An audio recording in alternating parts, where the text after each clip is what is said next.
Good morning. So this morning I'm going to be exploring a topic that's relatively new to me and not so new, called the still point. And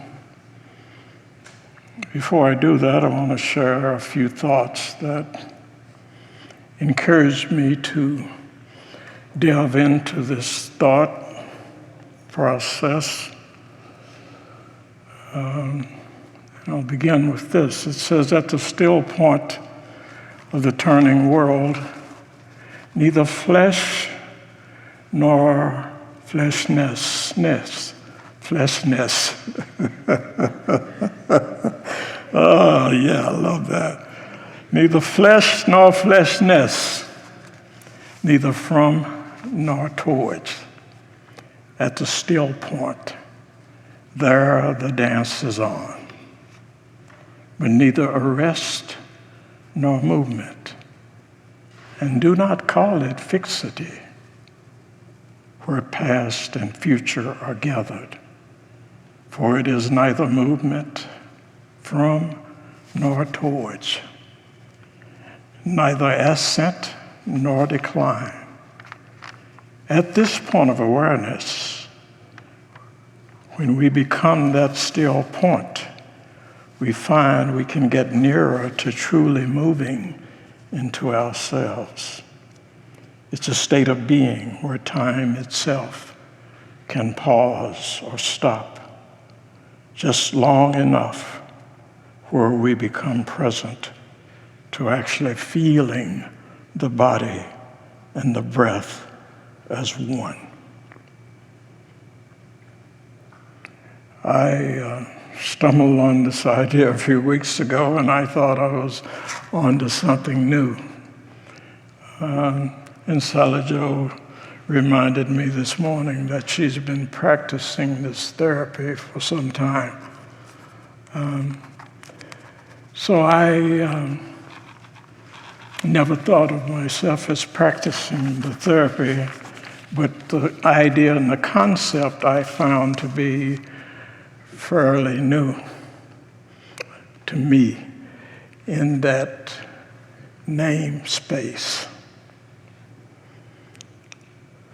But I don't want to get into that at this moment. I want to start off with something that is equally important.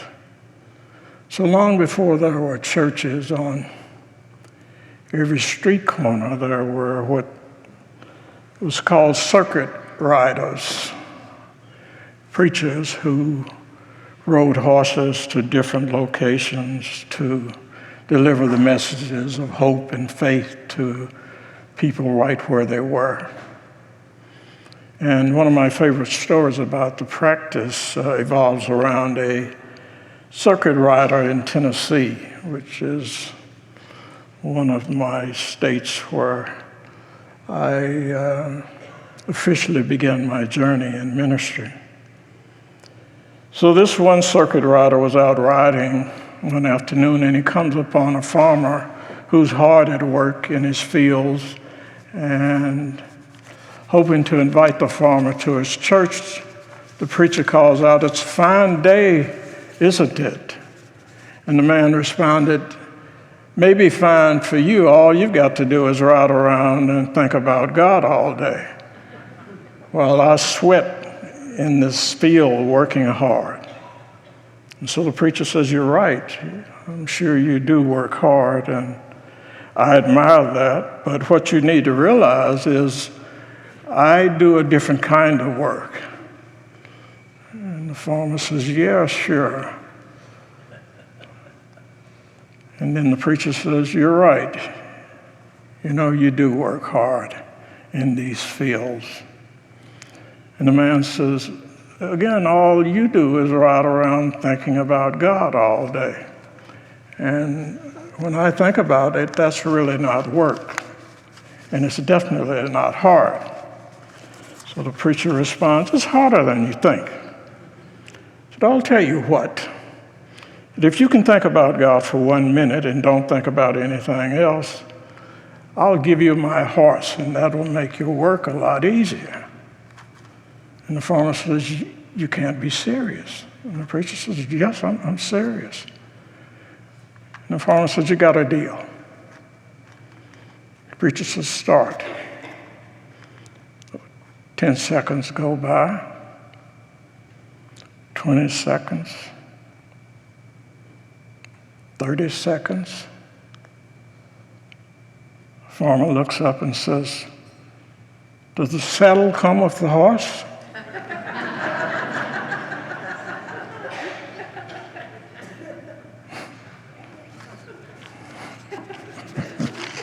Okay.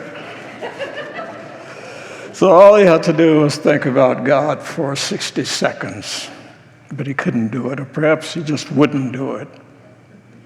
And it's often been said that nature abhors a vacuum, and it is pretty hard to not control our thought processes.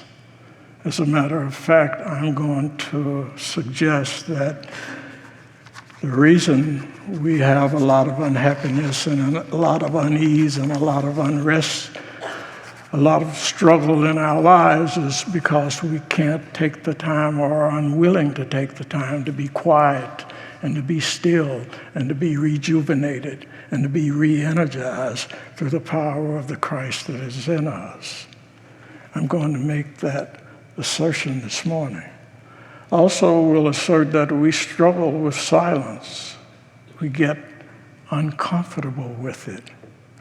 Yet, comfort is something that we often crave in our life and in our experience. And I would go so far as to argue that we are rejuvenated when we are able to be silent for extended periods of time. And there's much scriptural evidence to support that. So when I was about 6 or 7 years of age, my mother struck me. I ran out of the house. And in the community I lived in, there was a gentleman farmer, I'll call him, who had a little plot of land right in the heart of the town I grew up in. And it was sort of like a farm. He had pigs, and he had a horse, had a couple of mules. And just to the left of his house, there was an area of bramble bush that was probably a quarter of an acre. And so I ran to that spot and went into that area of bramble bush. And I sat there in the quiet of that area for probably 5, 6, 7 hours. I don't know how many hours it was. Until early afternoon, I heard people calling my name. And they'd call and they'd call. And I finally made a decision to come out of that bramble bush. My mother was called, and she took me home to sit down, and we had a discussion. And she never struck me again. And I don't know that I've ever been stricken since that point. One of my favorite spiritual teachers, Teilhard Sheridan, said of the practice of silence and prayer, do not forget that the value and interest of life is not so much to do with conscious things as it has to do with ordinary things, while remembering the perception of those ordinary things' enormous value in our lives. And silence is ordinary, but it's also extraordinary. And when I began to really research this idea of still point, which is defined therapeutically as a technique that shuts down one's stress cycle in the brain and in the mind, and essentially enables both of them to rebalance themselves. I began to understand how important the practice of prayer and silence and meditation and the ability to be alone within oneself is. I've read that in much of the readings that I've done, particularly in Zen Buddhism, where the still point can be experienced as a single-pointedness of mind, but I don't know that I ever accepted it for the value that it imposes on our lives. And I'm now beginning to understand, as I look at all these different therapeutic models coming together, how just the simple act of prayer itself is so powerful for us. And I'm not sure we spend enough time teaching about it and talking about it because we assume that our practice is okay as it is. But everything can be fine-tuned in life. And I think if we fine-tune our prayer processes, we're doing one of the greatest services we can do to ourselves. I want to share a few pieces of scripture from the master teacher about this wonderful idea of prayer and stillness. And the first thing I want to share comes from the Gospel of Matthew. It's located in the 20th chapter. And Jesus encounters two blind men, and they are crying out, "Master, have mercy on us." And the scripture states, and I quote, Jesus simply stood still and had compassion on them. And he touched their eyes, and they received sight. The next one, the Gospel of Mark, the 4th chapter, the 39th verse. They're in the boat. A storm arises. Disciples are frightened that the boat will be capsized. They awaken him from his sleep. According to the scripture, he arose, rebuked the wind, said unto the sea, "Peace, be still." The wind ceased.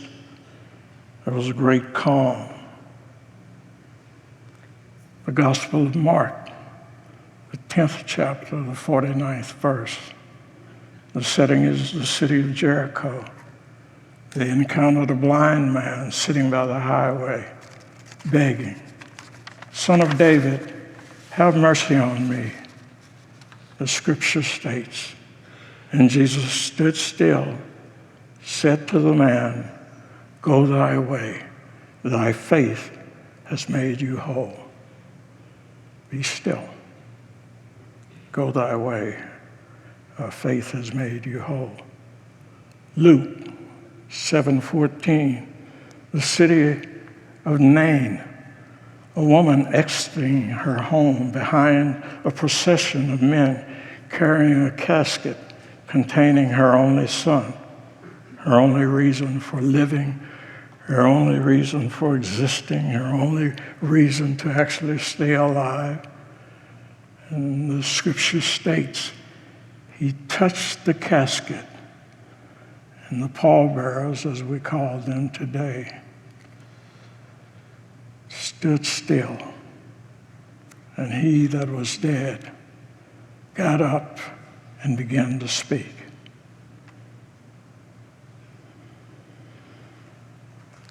Gospel of John 11:20. The rolling away of the stone at the tomb of Lazarus.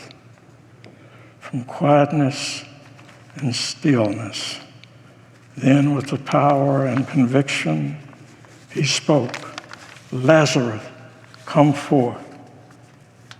The rest is history. Lazarus comes forth. Psalms 46:10. Be still and know that I am God. Stop struggling Stop striving. Stop fighting. Be still and to know that I am God. Stop questioning.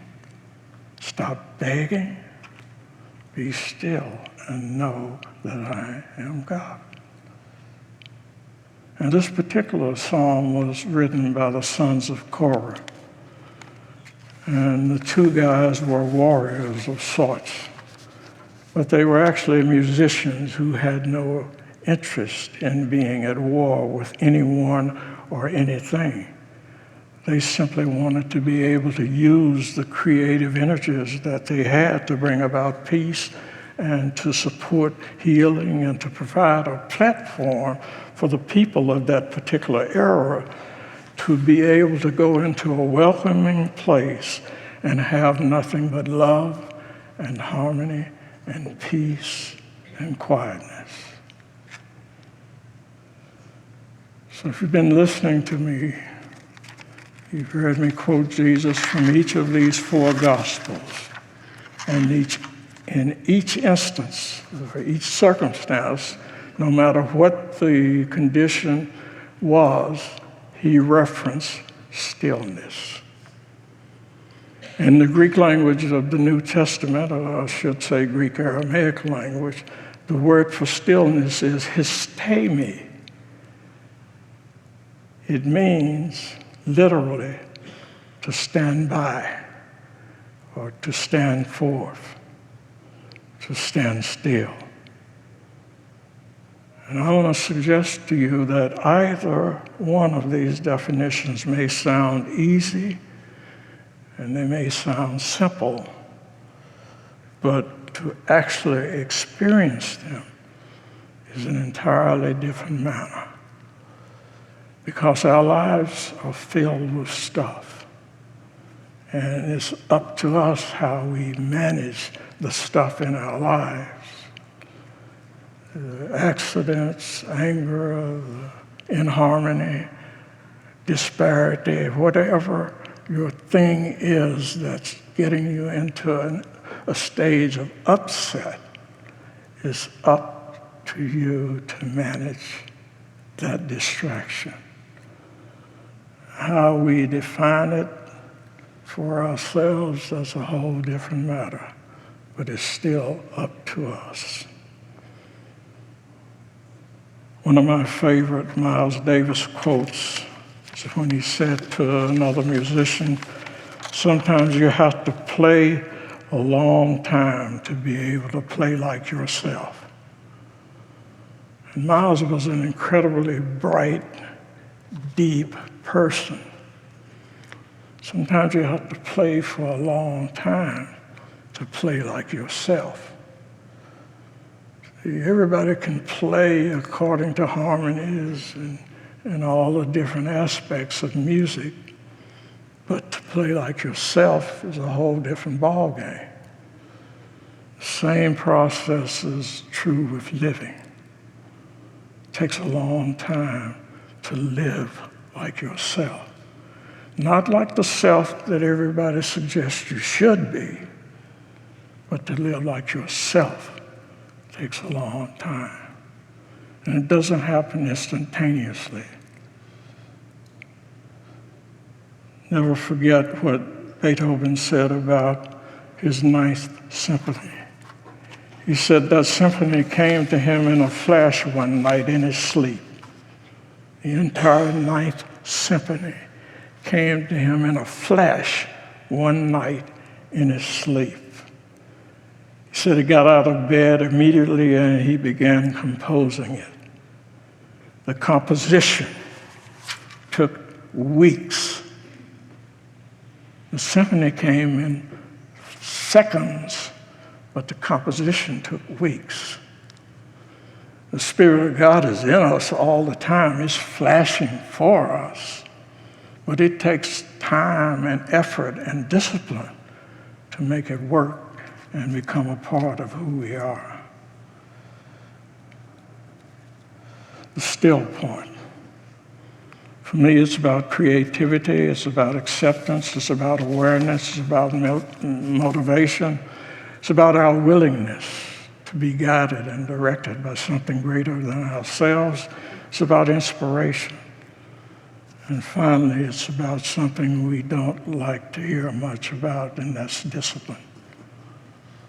Self-discipline. Speaking of discipline, I want to leave you with one of my favorite anecdotes about discipline. So there were these two mischievous boys. They were the ages of 8 and 10. They were well known in their community for causing all sorts of trouble in the little town. And so their mother, hoping to teach them some discipline, asked the preacher to speak with them. And the preacher agrees, but he asked to see them individually. He said he didn't want to talk to both of them together. He needed to talk to them individually so he could kind of figure out what the root of the problem was. And the preacher was a huge man. He had a big, booming voice. And so he takes the younger boy first and he sits the younger boy down and he sternly asks him if he knew where God was. And the boy's mouth drops open. And so the preacher repeats the question in an even sterner voice, "Where is God?" And the boy lowers his gaze, but he does not answer. And the preacher pauses, and then he raises his voice again, and he shakes his hand in the boy's face, and he bellows, "Where is God?" And the boy screams, he gets up, and he runs home, and he dives into his closet, and he shuts the door behind him. And when his older brother found him in the closet, he asked him, "What happened?" He said, "Why are you shaking?" And gasping for breath, the younger boy said, "We're in big trouble this time." He said, "God is missing, and they think we did it."